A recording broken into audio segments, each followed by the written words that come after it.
Quin, down the stretch, you usually go with Rudy. Tonight, it looked like he was about to go back in, and he didn't. What happened in that conversation? What were you thinking there? I asked him what he wanted to do, and he said let him go. You know, he was, Faye was playing good. You know, we were going to give him another minute or two and get Rudy back, and Faye continued to, you know, to help us. The team was, you know, we were coming back, and it's a credit to Rudy, and I know how competitive he is, and usually that means, I mean, I know he wanted to be in there, but also, you know, your ability to put the team in front of yourself, and, you know, he did that, and that's something, you know, Epe played 3 minutes tonight. Jonas didn't play in the second half, you know. Everybody's in those situations at various times, and if you can, you know, do the difficult thing and try to put the team in front of yourself, you know, everybody's better for it, but it's hard to do, and Rudy did it tonight. Coach Eric, we are being down 13 in the fourth, you know, and having so many guys from Derek Favors and particularly that last stop by Wes O'Neal.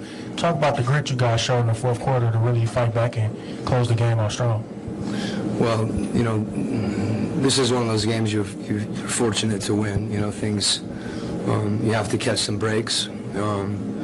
And I think, you know, we just continued to compete is really all it comes down to. And when you do that, you put yourself in a position to catch a break.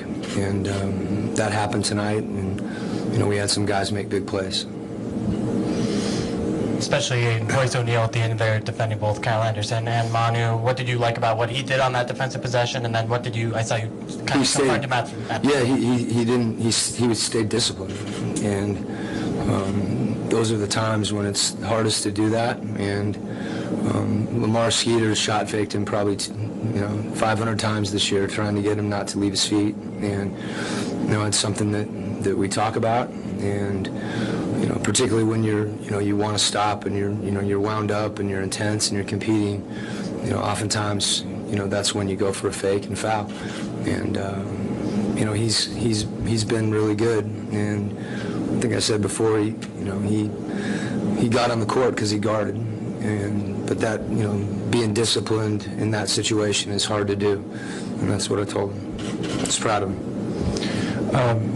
Donovan's had the ball in his hands for a lot of those final minutes. In what ways are you kind of seeing him grow, especially over the last two nights? What have you seen? Donovan, you know, we didn't do a very good job making reads in pick and roll, and Donovan struggled throughout the game in those situations. And you know, I think in spite of that, you know, he kept coming, and I thought, you know, obviously he got better as the game went along, as he started to find a little more rhythm, and that's what you have to do to get better. You know, that's what teams have to do. Is, you know, when you're struggling in any way, you try to figure out why and correct it, and sometimes it's hard to do that during the course of a game. You know, and usually you have to wait till the game's over and look at it. And you know, he got more comfortable in those situations late and was able to make some plays when we really needed him. You've played a lot of games in a short amount of time. How are you able to fight through the fatigue, especially, I mean, this team's kind of shorthanded, you know, players-wise at this point? Yeah, I mean, both teams, obviously, and that's why they're, you know, who they are, and they've been, you know, the best team in the NBA for, you know, 2 decades. It's, you know, it resonates from Pop, and you know, for us, you know, it was a different type of game. You know, we've talked about, you know, trying to win different ways and different situations, different circumstances. So this was different than last night. You know, last night was different than, you know, the other games. So we have to learn how to compete through whatever the case may be, whether it's some level of fatigue, which I don't want to cave to that, because I think if we're physically tired, we have to be mentally tougher, and that's tried to talk about that tonight, just the mental part of the game. When they are dropping in pick and roll like that in the second half and staying attached on the perimeter as well, what do you want your players to do in those situations? I can give you a list of 5 things, Andy. That, you know, we can drive and dive. We can flip the angle of the screen and cut back. We can hold them on your hip and keep them in the middle of the lane. We can attack the big downhill, and we can nash. So there's a sequence of reads that, it's difficult. It's easy for me to sit here and say that stuff. Those are the things that, say, Donovan and Joe and those guys are working on.